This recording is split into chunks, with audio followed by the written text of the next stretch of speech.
ஈரோடு மாவட்டம் தாளவாடி மலைப்பகுதியில் தக்காளி கொள்முதல் விலை 4 ரூபாயாக குறைந்ததால் விவசாயிகள் கவலையடைந்துள்ளனர். தற்போது தக்காளி விளைச்சல் அதிகரித்து வருவதால் விலை குறைந்துள்ளது. கடந்த மாதம் 50 ரூபாய்க்கு விற்ற 1 கிலோ தக்காளி தற்போது 3 அல்லது 4 ரூபாய்க்கு மட்டுமே கொள்முதல் செய்யப்படுகிறது. அதே நேரத்தில் மார்க்கெட்டில் 20 ரூபாய்க்கு விற்கப்படுகிறது.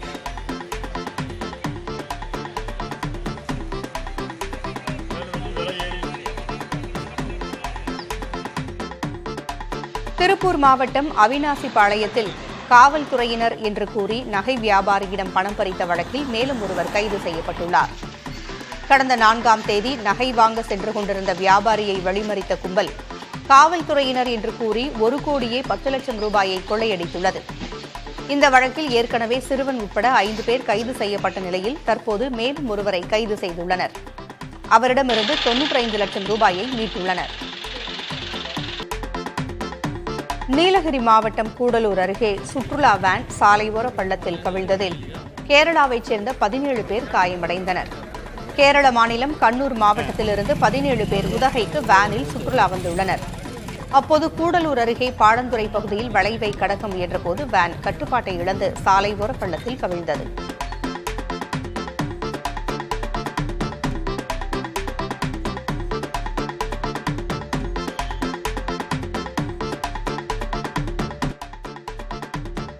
நாகர்கோவிலில் மாவட்ட ஆட்சியர் அலுவலகத்திற்கு எதிரே சென்ற அரசு பேருந்தின் பின்பக்க கதவு ஆபத்தான முறையில் உடைந்து தொங்கியது.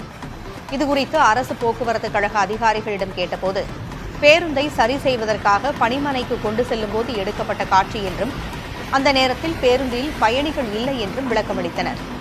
அதே நேரத்தில் ஆபத்தான முறையில் கதவு தொங்கும்போது பேருந்தை இயக்கிய ஓட்டுநர் மற்றும் நடத்துனர் மீது நடவடிக்கை எடுக்கப்படும் என்றும் தெரிவித்தனர்.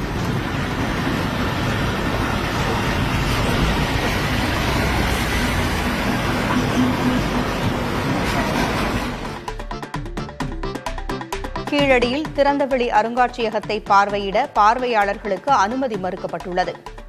கீழடி அகழாய்வில் கண்டெடுக்கப்பட்ட தொல்லியல் பொருட்களை கண்டு ரசிக்க ஏராளமான சுற்றுலா பயணிகள் வருகை தருகின்றனர். இந்நிலையில் அகழ்வாராய்ச்சி பணிகள் தடையின்றி நடக்கவும் பாதுகாப்பு கருதியும் பார்வையாளர்களுக்கு அனுமதி இல்லை என பொதுப்பணித்துறை அறிவித்துள்ளது.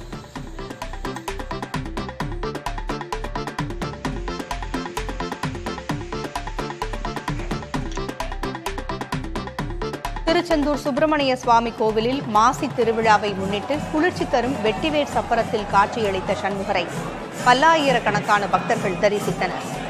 விநாயகர் கோவிலுக்கு அருகே உள்ள பிள்ளையன் கட்டளை வந்தபின் 16 வகை சிறப்பு அபிஷேகங்களும் அலங்கார தீபாராதனையும் நடைபெற்றது. மாசி திருவிழாவின் 7ஆம் நாளில் அதிகாலை 1 மணிக்கு நடை திறக்கப்பட்டது குறிப்பிடத்தக்கது.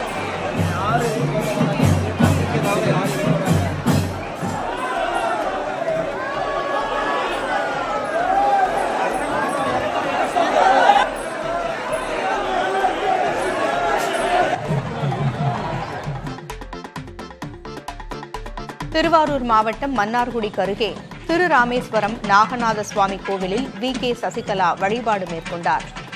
சசிகலாவுடன் அவரது சகோதரர் திவாகரன் மற்றும் அவர்களது ஆதரவாளர்களும் வழிபட்டனர். மாசி மாதத்தின் 3 தினங்களில் மட்டுமே மாலையில் மறைகின்ற சூரிய கதிர்கள் நாகநாத சுவாமி கோவில் லிங்கத்தில் பட்டு மறையும். அந்த நேரத்தில் மகா தீபாராதனை காட்டும்போது வழிபாடு நடத்தினால் வாழ்வில் மீண்டும் சக்தியை பெறலாம் என்பது இந்த கோவிலின் ஐதீகமாகும்.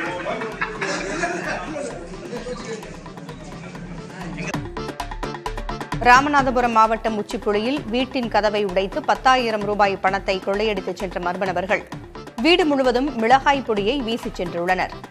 ரயில்வே கேட் பகுதியைச் சேர்ந்த சதீஷ்குமார் தன் மனைவியுடன் வெளியூர் சென்றிருந்த நேரத்தில் இந்த கொள்ளை நடைபெற்றுள்ளது. சுப நிகழ்ச்சிக்கு சென்றதால் சதீஷ்குமாரின் மனைவி நகைகளை அணிந்து சென்றதால் நகைகள் கொள்ளை போகாமல் தப்பியுள்ளன. பீரோவில் இருந்த 10,000 ரூபாயை எடுத்துச் சென்ற கொள்ளையர்கள் தடயத்தை மறைப்பதற்காக வீடு முழுவதும் மிளகாய் பொடியை தூவிச் சென்றுள்ளனர்.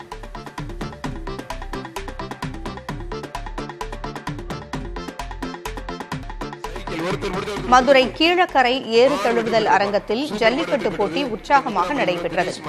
முதலமைச்சர் மு.க. ஸ்டாலினின் பிறந்த நாளை ஒட்டி நடைபெற்ற போட்டியில் 1300 காளைகளும் 500 மாடுபிடி வீரர்களும் கலந்து கொண்டனர். வாடிவாசல் வழியாக சீறி பாய்ந்த காளைகளை ஆர்வத்துடன் அடக்கினர். வெற்றி பெற்றவர்களுக்கு சைக்கிள், பீரோ, கட்டில், மெத்தை, தங்க நாணயம் உள்ளிட்ட ஏராளமான பரிசுகள் வழங்கப்பட்டன. மாண்புமிகு பதிவு மற்றும் வணிகத்துறை அமைச்சர் ஒரு சைக்கிள் ஒரு ஆள் அருமையான மாடு, சூப்பர் மாடு, சும்மா நின்று விளையாடக்கூடிய மாடு, அளவுடா பெருக்கி விடுது, ஆத்தரியாத்து அருமையான களமே அதிருது, அலங்கார அல்லூரே அதிருது, கலைஞர் நூற்றாண்டு ஏறுதலுமே அறவுது விலகும் ஒரு சைக்கிள் தொட்டுப்பார் அம்மனு போட்டுட்டு போகுது, விட்டா நல்ல மாடு, அருமையான வெள்ள கலப்பா. ஸ்கூல் லீவ் ஆட அன்னைக்கு ஆத்தாரி அளவுடா அருமையான காலை, அருமையான வீரர் விட்டுறாதீங்க, காலையும் சூப்பர், வீரர் சூப்பர், விட்டுறாய் காலை நல்ல முயற்சி பண்ணுது, வீரர் நல்லா பிடிச்சிட்டாப்ல, விட்டுறாய் ஒரு பிடிமிட்ட வாழை பிடிக்காதீங்க, மாடுபிடி மாடு சூப்பர் மாடு வெட்டி போட்டு பதிவு மட்டும். விடுமுறை தினத்தை ஒட்டி ஏராளமான சுற்றுலா பயணிகள் தென்காசி மாவட்டம் குற்றால அருவியில் குவிந்தனர்.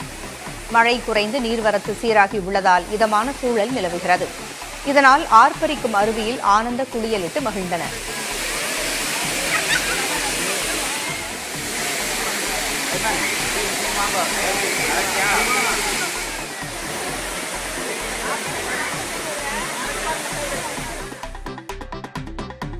காஞ்சிபுரம் மாவட்டம் குன்றத்தூரை அடுத்த கோவூரில் சுந்தரேஸ்வரர் கோவிலில் புதிய தேர் வெள்ளோட்டம் நடைபெற்றது.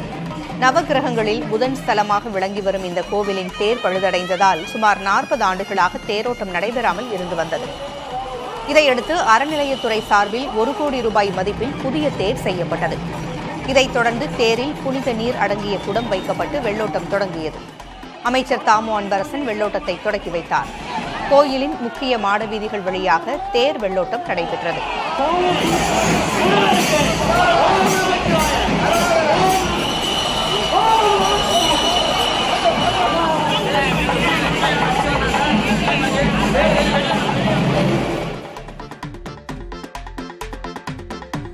ஞாயிற்றுக்கிழமை விடுமுறை தினத்தை முன்னிட்டு திருவண்ணாமலை அண்ணாமலையார் கோவிலில் ஏராளமான பக்தர்கள் குவிந்தனர். நீண்ட வரிசையில் 3 மணி நேரத்திற்கு மேல் காத்திருந்து பக்தர்கள் சுவாமி தரிசனம் செய்தனர். தமிழ்நாடு மட்டுமின்றி ஆந்திரா, தெலங்கானா, கர்நாடகா, புதுச்சேரி உள்ளிட்ட மாநில பக்தர்களும் அதிக அளவில் வந்ததால் கூட்டம் அதிகரித்து காணப்பட்டது.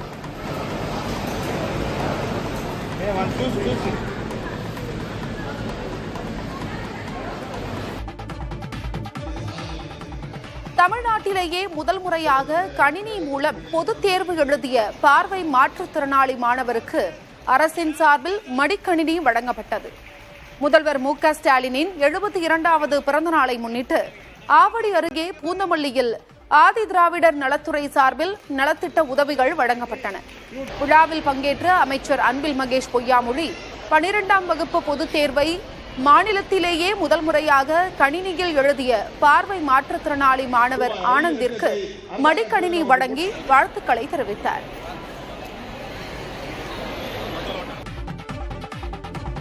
குடியரசு துணைத் தலைவர் ஜெகதீப் தன்கர் நெஞ்சுவலி காரணமாக மருத்துவமனையில் அனுமதிக்கப்பட்டுள்ளார். தன்கருக்கு அதிதீவிர சிகிச்சை பிரிவில் சிகிச்சை அளிக்கப்பட்டு வருவதாக டெல்லி எய்ம்ஸ் மருத்துவமனையில் இதயவியல் துறையின் தலைமை மருத்துவர் ராஜீவ் நரங் கூறியுள்ளார். தன்கரின் உடல்நிலை சீராக இருப்பதாகவும் அவரது உடல்நிலையை மருத்துவர்கள் தொடர்ந்து கண்காணித்து வருவதாகவும் மருத்துவமனை தரப்பில் அறிக்கை வெளியிடப்பட்டுள்ளது. மத்திய சுகாதாரத்துறை அமைச்சர் ஜே.பி. நட்டா மருத்துவமனைக்கு வந்து குடியரசு துணைத் தலைவர் தன்கரின் உடல்நிலை குறித்து கேட்டறிந்தார்.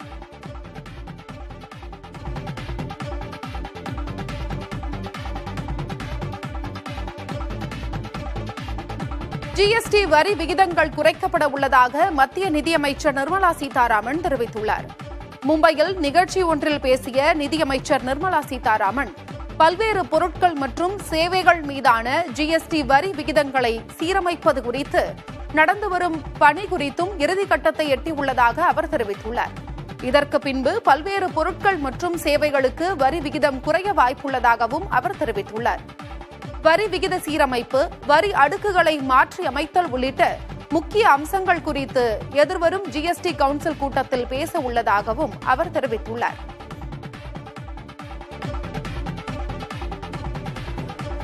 அமெரிக்காவில் இந்து கோயில் தாக்கப்பட்டிருக்கும் நிலையில் வெளியுறவுத்துறை அதற்கு கண்டனம் தெரிவித்திருக்கிறது. அமெரிக்காவின் கலிபோர்னியா மாநிலத்தில் சினோ குன்றில் சுவாமி நாராயணர் கோயில் அமைந்திருக்கிறது. இக்கோயிலை அடையாளம் தெரியாத சிலர் தாக்கி சேதப்படுத்தியுள்ளனர். இதுகுறித்து கோயில் நிர்வாகம் கவலை தெரிவித்து எக்ஸ் சமூக தளத்தில் பதிவிட்டிருக்கிறது. கலிபோர்னியாவில் உள்ள மிகப்பெரிய கோயில் தாக்கப்பட்டதன் பின்னணி குறித்து FBI விசாரணை நடத்த வேண்டும் என அதன் இயக்குநர் கஷ்யப் பட்டேலுக்கு இந்து அமெரிக்கன் ஃபவுண்டேஷன் அமைப்பு கேட்டுக் கொண்டுள்ளது. கடந்த சில ஆண்டுகளில் 10 கோயில்கள் தாக்கப்பட்டுள்ளதாகவும் இது பற்றி விரிவான விசாரணை தேவை என்றும் வட அமெரிக்க இந்துக்களின் கூட்டமைப்பு அந்நாட்டு அரசை கேட்டுக் கொண்டுள்ளது. இதற்கிடையே இந்த தாக்குதலுக்கு அமெரிக்காவில் உள்ள இந்திய தூதரகம் கண்டனம் தெரிவித்திருக்கிறது. இந்த தாக்குதலை செய்தோர் மீது கடும் நடவடிக்கை தேவை என்றும் வெளியுறவுத்துறை அமைச்சகம் அமெரிக்க அரசை கேட்டுக் கொண்டுள்ளது. மணிப்பூர் மாநிலத்தில் குக்கி சமூகத்தவர் பெரும்பான்மையாக உள்ள பகுதிகளில் வன்முறை நின்றுவிட்டாலும் பதற்றம் நீடிக்கிறது. மணிப்பூரில் வன்முறை நீடித்த நிலையில் பல்வேறு பகுதிகளுக்கு பேருந்து போக்குவரத்து நிறுத்தப்பட்டிருந்தது. இதை மீண்டும் தொடங்க மத்திய உள்துறை அமைச்சர் அமித் ஷா உத்தரவிட்டிருந்தார். இதைத் தொடர்ந்து தங்கள் பகுதிக்கு வந்த பேருந்துகளை குக்கி சமூகத்தவர் தீ வைத்து எரித்தனர். டயர்களை சாலையில் கொளுத்தியும் சாலைகளை அடைத்தும் குக்கி சமூகத்தினர் எதிர்ப்பை வெளிப்படுத்தினர். போராட்டத்தை கட்டுப்படுத்த பாதுகாப்பு படையினர் தடியடி நடத்தியதோடு கண்ணீர் புகை குண்டுகளையும் வீசினர்.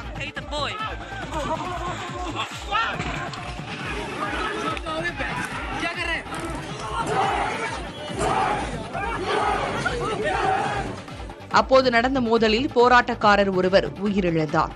காவல்துறையினர், பொதுமக்கள் உள்ளிட்ட 40 நபர்கள் காயமடைந்தனர். தற்போது வன்முறை நின்றுவிட்டாலும் குக்கி சமூகத்தவர் பகுதிகளில் பதற்றம் நிலவுகிறது. கடைகள் அடைக்கப்பட்டு மக்கள் வீடுகளில் முடங்கியுள்ளனர். மணிப்பூர் சட்டப்பேரவை முடக்கப்பட்டு தற்போது குடியரசுத் தலைவர் ஆட்சி நடைபெற்று வருவது குறிப்பிடத்தக்கது. அமெரிக்காவில் இந்து கோயில் தாக்கப்பட்டிருக்கும் நிலையில் வெளியுறவுத்துறை அதற்கு கண்டனம் தெரிவித்திருக்கிறது. அமெரிக்காவின் கலிபோர்னியா மாநிலத்தில் சினோகுன்றில் சுவாமி நாராயணர் கோயில் அமைந்திருக்கிறது. இக்கோயிலை அடையாளம் தெரியாத சிலர் தாக்கி சேதப்படுத்தியுள்ளனர். இதுகுறித்து கோயில் நிர்வாகம் கவலை தெரிவித்து எக்ஸ் சமூக தளத்தில் பதிவிட்டிருக்கிறது. கலிபோர்னியாவில் உள்ள மிகப்பெரிய கோயில் தாக்கப்பட்டதன் பின்னணி குறித்து FBI விசாரணை நடத்த வேண்டும் என அதன் இயக்குநர் கஷ்யப் பட்டேலுக்கு இந்து அமெரிக்கன் ஃபவுண்டேஷன் அமைப்பு கேட்டுக் கொண்டுள்ளது. கடந்த சில ஆண்டுகளில் 10 கோயில்கள் தாக்கப்பட்டுள்ளதாகவும் இது பற்றி விரிவான விசாரணை தேவை என்றும் வட அமெரிக்க இந்துக்களின் கூட்டமைப்பு அந்நாட்டு அரசை கேட்டுக் கொண்டுள்ளது. இதற்கிடையே இந்த தாக்குதலுக்கு அமெரிக்காவில் உள்ள இந்திய தூதரகம் கண்டனம் தெரிவித்திருக்கிறது. இந்த தாக்குதலை செய்தோர் மீது கடும் நடவடிக்கை தேவை என்றும் வெளியுறவுத்துறை அமைச்சகம் அமெரிக்க அரசை கேட்டுக் கொண்டுள்ளது.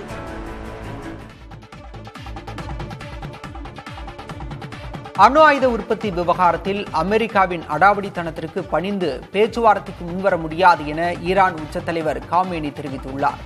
ஈரானின் அணுசக்தி திட்டங்களுக்கு தடை விதிக்க 2015இல் சர்வதேச நாடுகள் ஒப்பந்தம் மேற்கொண்டன. இதிலிருந்து விலகுவதாக 2018ஆம் ஆண்டு ட்ரம்ப் அரசு அறிவித்ததை தொடர்ந்து ஒப்பந்தத்தின் உறுதிமொழிகளை ஈரான் மீறியது. இந்த நிலையில் மீண்டும் அணுசக்தி தடை ஒப்பந்தம் மேற்கொள்வது தொடர்பாக காமேனிக்கு ட்ரம்ப் கடிதம் எழுதியிருந்தார்.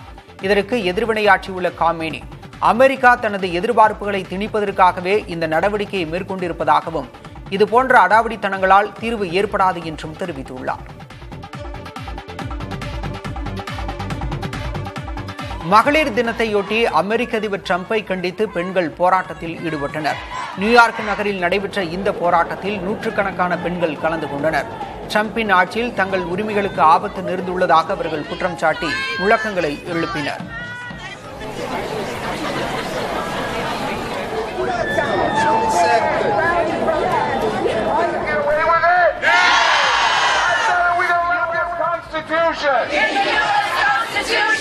I am not defeated. I agree. Of anti-brown hatred. Of anti-brown hatred. Of anti-queer hatred. Of fascism. I am the resistance. The resistance. Attack. What do we do? Stand up, fight back. When human rights are attacked, what do we do? Stand up, fight back. பெண்களை கட்டாய மதமாற்றம் செய்பவர்களுக்கு மரண தண்டனை வழங்கும் வகையில் சட்ட திருத்தம் மேற்கொள்ளப் போவதாக மத்திய பிரதேச முதல்வர் தெரிவித்துள்ளார். மத்திய பிரதேச சட்டமன்ற பட்ஜெட் கூட்டத்தொடர் நாளை தொடங்குகிறது. இந்த கூட்டத்தொடரிலேயே மத சுதந்திர சட்டத்தில் இதற்கான திருத்தம் மேற்கொள்ளப்படலாம் என்று எதிர்பார்க்கப்படுகிறது. 2021இல் நிறைவேற்றப்பட்ட இந்த சட்டம் கட்டாய மதமாற்றம் செய்பவர்களுக்கு 10 ஆண்டு சிறை தண்டனையும் 1 லட்சம் ரூபாய் வரை அபராதமும் விதிக்க வழிவகுக்கிறது. முதல்வர் மோகன் யாதவின் அறிவிப்பு நிறைவேறினால் மத்திய பிரதேசம் மதமாற்றத்தை மரண தண்டனைக்குரிய குற்றமாக்கிய முதல் மாநிலம் ஆகும்.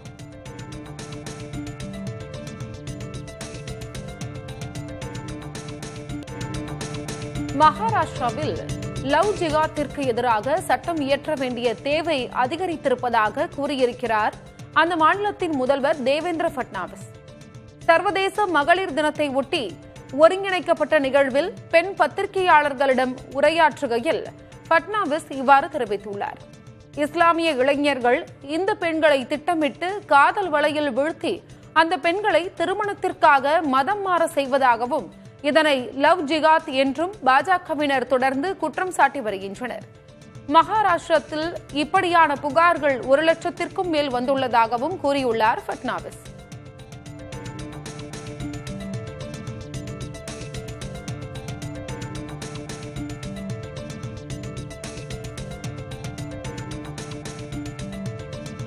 சர்க்கரை ஆலைகளில் உற்பத்தி செய்யப்படும் எத்தனாலின் பயன்களை மத்திய அமைச்சர் அமித்ஷா விவரித்திருக்கிறார்.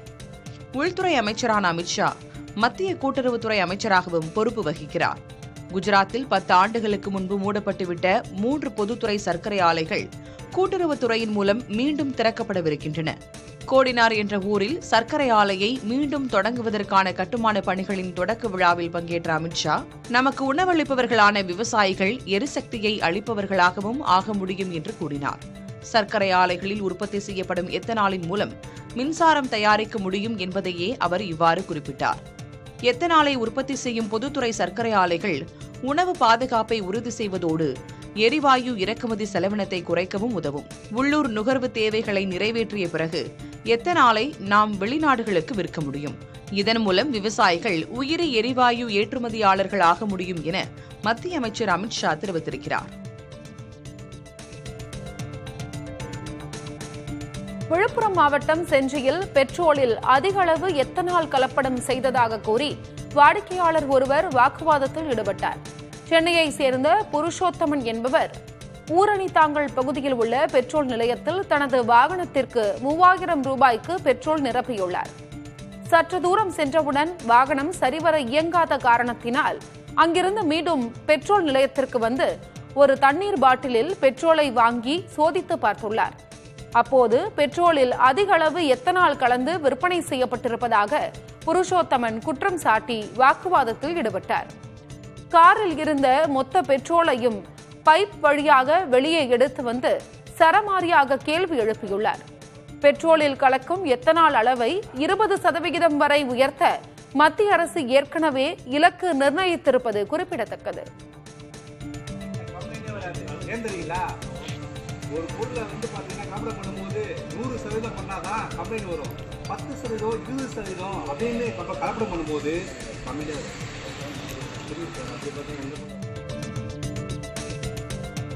குடியேறிகளின் சொர்க்கமாக பேசப்படும் கனடா அதன் பூர்வ குடிகளுக்கு கொடும் நாடாக மாறி வருகிறது. கனடாவில் சிறையில் அடைக்கப்பட்டுள்ள பூர்வ குடிகளின் விகிதம் அதிகரிப்பதை எந்த அரசாலும் தடுக்க முடியவில்லை. 10 ஆண்டுகளுக்கு முன்பு பிரதமராக பதவியேற்ற ஜஸ்டின் ட்ரூடோ பூர்வ குடிகள் சிறை வைக்கப்படுவதை கணிசமாக குறைப்பதாக வாக்குறுதி அளித்தார். போதைப்பொருள், ஆயுதங்கள் சார்ந்த சில குற்றங்களுக்கான சிறை தண்டனை காலத்தை குறைத்தார். ஆனால் 2015ஆம் ஆண்டில் சிறையில் அடைக்கப்பட்ட 5 பேரில் ஒருவர் பூர்வகுடியாக இருந்தார் என்றால் இப்போது அந்த விகிதம் 3இல் 1 என்று அதிகரித்துள்ளது. இந்த சூழலில் ட்ரூடோ பிரதமர் பதவியிலிருந்து விரைவில் விலக உள்ளார். சிறைவாசிகளில் பூர்வகுடிகளின் விகிதம் அதிகமாக இருப்பது பல மேற்கத்திய நாடுகளில் நிலவும் பிரச்சினை. அமெரிக்காவில் பிற பிரிவினரை விட 2 மடங்கு அதிகமாக பூர்வகுடிகள் சிறையில் அடைக்கப்பட்டுள்ளனர். ஆஸ்திரேலியாவில் சிறையில் அடைக்கப்பட்ட அபாரிஜினல்ஸ் எனப்படும் பூர்வகுடிகளின் எண்ணிக்கை 15 மடங்கு அதிகம். கனடாவில் சிறையில் அடைக்கப்படும் பூர்வகுடிகளுக்கு பெரும்பாலும் பரோல் மறுக்கப்படுகிறது. மேலும் அவர்கள் சிறையிலிருந்து விடுவிக்கப்பட்ட பிறகும் காவல்துறையினரின் தொடர் கண்காணிப்புக்கு உட்படுத்தப்படுகின்றனர். ஈரோடு மாவட்டம் தாளவாடி மலைப்பகுதியில் தக்காளி கொள்முதல் விலை 4 ரூபாயாக குறைந்ததால் விவசாயிகள் கவலையடைந்துள்ளனர்.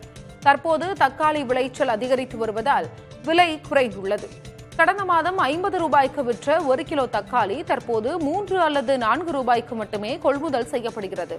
அதே நேரத்தில் மார்க்கெட்டில் 20 ரூபாய்க்கு விற்பனை செய்யப்படுகிறது.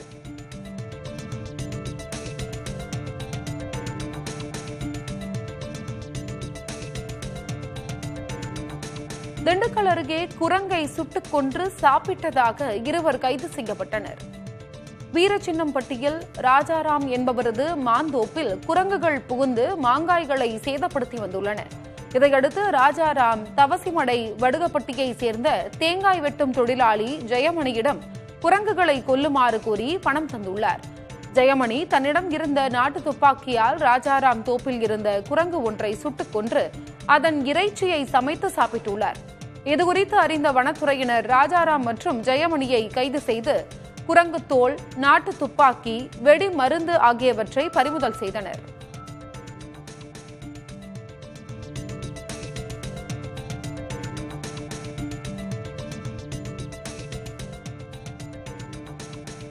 தமிழகத்தில் பறவைகள் கணக்கெடுக்கும் பணி நடைபெற்றது. நாகை மாவட்டம் வேதாரண்யம் அருகே கோடியக்கரை சரணாலயத்தில் பறவைகள் கணக்கெடுப்பு பணியில் வனத்துறையினர், கல்லூரி மாணவர்கள் மற்றும் தன்னார்வலர்கள் ஈடுபட்டனர். திருவாரூர் மாவட்டத்தில் வன அலுவலர் ஸ்ரீகாந்த் தலைமையில் வடுவூர் ஏரி, உதயமார்த்தாண்டபுரம் ஏரி, முத்துப்பேட்டை, அலையாத்தி காடுகள் உள்ளிட்ட பகுதிகளில் பறவைகள் கணக்கெடுக்கும் பணி நடைபெற்றது. ராமநாதபுரம் மாவட்டத்தில் சித்திரங்குடி, தேர்த்தங்கல், காஞ்சிரங்குளம், சக்கரக்கோட்டை, மேலசெல்வனூர் ஆகிய இடங்களில் உள்ள பறவைகள் சரணாலயங்களிலும் கணக்கெடுப்பு நடக்கிறது. இதேபோன்று தேனி மாவட்டத்தில் வரசநாடு, மேகமலை வனப்பகுதி உட்பட பல்வேறு இடங்களில் பறவைகள் கணக்கெடுக்கும் பணி வனத்துறை சார்பில் நடைபெற்றது. தொழிலதிபரும் HCL நிறுவனருமான ஷிவ் நாடார் தனது 47% பங்குகளை மகளுக்கு பரிமாற்றம் செய்துள்ளார். இதன் மூலம் HCL குழுமத்தின் பெரும்பான்மை பங்குதாரராக ரோஷினி நாடார் உருவெடுத்துள்ளார். தலைமை பொறுப்பை சுமூகமாக மாற்றம் செய்வதன் ஒரு பகுதியாக இந்த நடவடிக்கை மேற்கொள்ளப்பட்டுள்ளது. கடந்த 2020ஆம் ஆண்டு HCL டெக்னாலஜிஸ் நிறுவனத்தின் தலைவராக ரோஷினி நாடார் நியமிக்கப்பட்டார் என்பது குறிப்பிடத்தக்கது.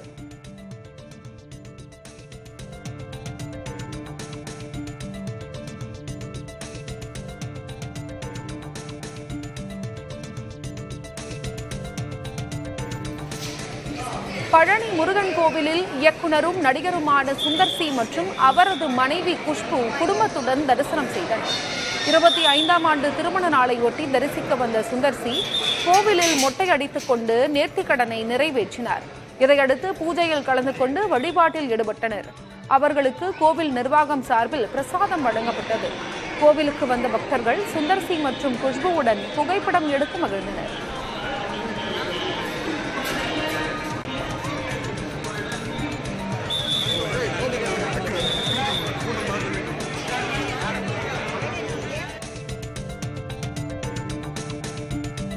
தமிழ்நாட்டில் விரைவில் அமுல் பால் கிடைக்கும் எனவும் மெதுவாகவும் வலுவாகவும் கால் பதிப்போம் எனவும் அமுல் நிறுவனத்தின் நிர்வாக இயக்குநர் அமித் வியாஸ் தெரிவித்துள்ளார்.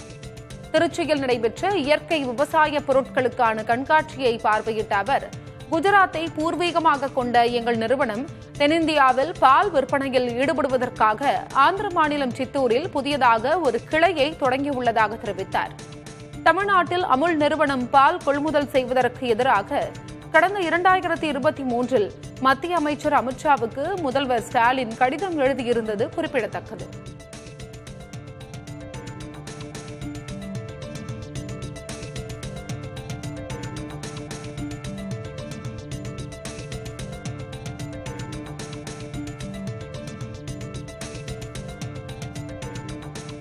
கூகுள் பே பண பரிவர்த்தனையில் வணிகர்கள் கவனமுடன் இருக்க வேண்டும் என்று கோவை சைபர் கிரைம் காவல்துறையினர் எச்சரிக்கின்றனர். இன்றைய காலகட்டத்தில் நேரடி பண பரிவர்த்தனை குறைந்து டிஜிட்டல் பண பரிவர்த்தனை தொடர்ந்து அதிகரித்து வருகிறது. இணைய வழி சைபர் கிரைம் குற்றங்களும் டிஜிட்டல் பண பரிவர்த்தனை பயன்படுத்தி அதிகம் நடந்த வண்ணமே வருகின்றன. அதன் வரிசையில் கடைசியில் கடைகளில் பொருட்கள் வாங்க வரும் நபர்கள் ஜிபே வாயிலாக பணம் செலுத்திவிட்டதாக ஸ்கிரீன்ஷாட் காண்பிக்கிறார்கள். ஆனால் பணம் வரவாகி இருக்காது. பணம் அனுப்பியது போல ஸ்கிரீன்ஷாட் மற்றும் குறுஞ்செய்திகளை அனுப்ப செயலிகள் வந்துவிட்டதாக எச்சரிக்கின்றனர். ஒவ்வொரு முறையும் வங்கிக் கணக்கில் பணம் வந்துவிட்டதா என சோதனை செய்ய வேண்டும் என கோவை சைபர் கிரைம் காவல்துறையினர் எச்சரித்துள்ளனர்.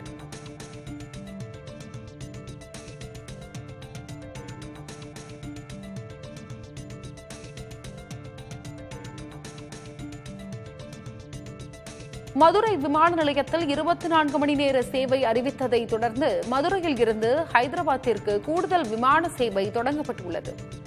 இந்த விமானம் ஹைதராபாத்தில் இருந்து மதியம் 12:50 மணிக்கு புறப்பட்டு 2:25 மணிக்கு மதுரை விமான நிலையம் வந்தடையும். மீண்டும் மதுரையில் இருந்து மதியம் 2:55 மணிக்கு புறப்பட்டு 4:30 மணிக்கு ஹைதராபாத்திற்கு சென்றடையும். 24 மணி நேரம் சேவை அறிவித்ததில் இருந்து மதுரை விமான நிலையத்தில் விமானங்களின் எண்ணிக்கை கணிசமாக அதிகரித்து வருகிறது.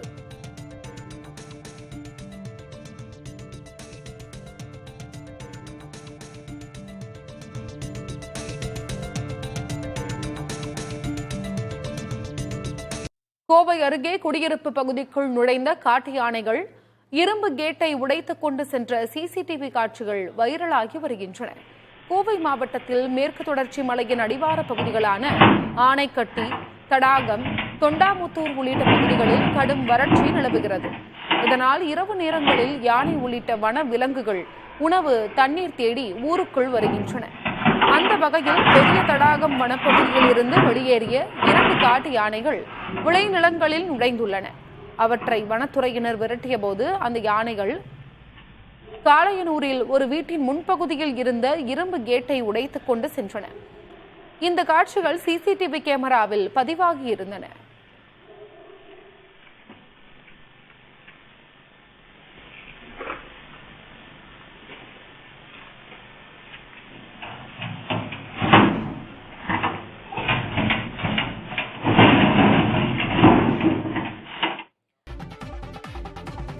கோவை பீளமேட்டில் உள்ள தனியார் பள்ளியில் பயிலும் 21 குழந்தைகளுக்கு பொண்ணுக்கு வீங்கி பாதிப்பு ஏற்பட்டுள்ளது. இதனால் வரும் 12ஆம் தேதி வரை பள்ளிக்கு விடுமுறை அளிக்கப்பட்டுள்ளது. வைரஸ் கிருமியால் ஏற்படும் பொண்ணுக்கு வீங்கியால் கன்னப்பகுதிக்கு கீழே கழுத்தின் ஒரு புறத்திலோ அல்லது இரு புறங்களிலும் வீக்கம் ஏற்படுவதுடன் காய்ச்சல், உடல் வலி உள்ளிட்ட பாதிப்புகளும் உண்டாகின்றன. பொண்ணுக்கு வீங்கியால் பாதிக்கப்பட்டவர்களின் உமிழ்நீர், சளி ஆகியவற்றின் மூலமாக நோய் பரவும் என்பதால் ஒரே பள்ளியில் 21 குழந்தைகளுக்கு நோய் பரவியுள்ளது. எனவேதான் பள்ளிக்கு தொடர் விடுமுறை விடப்பட்டுள்ளது.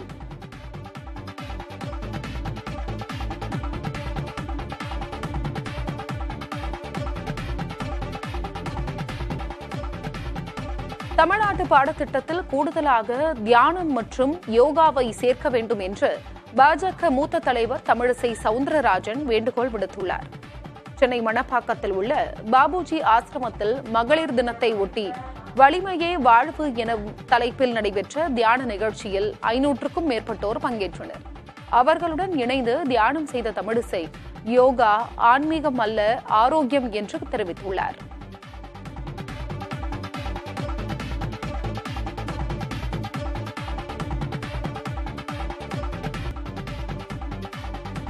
தமிழ்நாட்டில் விரைவில் அமுல் பால் கிடைக்கும் என்று மெதுவாகவும் வலுவாகவும் கால் பதிப்போம் எனவும் அமுல் நிறுவனத்தின் நிர்வாக இயக்குநர் அமித் வியாஸ் தெரிவித்துள்ளார். திருச்சியில் நடைபெற்ற இயற்கை விவசாய பொருட்களுக்கான கண்காட்சியை பார்வையிட்ட அவர், குஜராத்தை பூர்வீகமாக கொண்ட எங்கள் நிறுவனம் தென்னிந்தியாவில் பால் விற்பனையில் ஈடுபடுவதற்காக ஆந்திர மாநிலம் சித்தூரில் புதியதாக ஒரு கிளையை தொடங்கியுள்ளதாக தெரிவித்துள்ளார். தமிழ்நாட்டில் அமுல் நிறுவனம் பால் கொள்முதல் செய்வதற்கு எதிராக கடந்த 2023இல் மத்திய அமைச்சர் அமித்ஷாவுக்கு முதல்வர் ஸ்டாலின் கடிதம் எழுதியிருந்தது குறிப்பிடத்தக்கது.